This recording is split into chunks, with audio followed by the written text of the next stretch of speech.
Штипските сточари се на штрек. Волци се забележени во близина на неколку села во општината. Гледаме ги 2-3 вука, ама немаме штета нели од нив. Кревото да се плакаме се ако нема, има 2-3 вука, гледам јас стално. Али не се нападнале на суријата до сега. Иако за сега нема случаи на напади на волци, сточарите не оставаат ништо на случајност.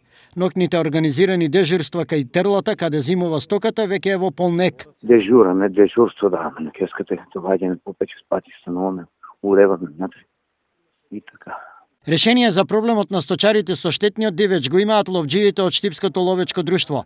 Во тек ги подготвуваат хајките за лов на волк и лисица. И ќе се прави хајка на штетен дивеч, односно хајка на лисица и на волк. Од 1 февруари ќе организираме организирани хајки со поголем обем на ловци и се надевам дека ќе бидат успешни. Во исто време, февруари е и месец кога се стартува ловната сезона и за прелетен дивеч.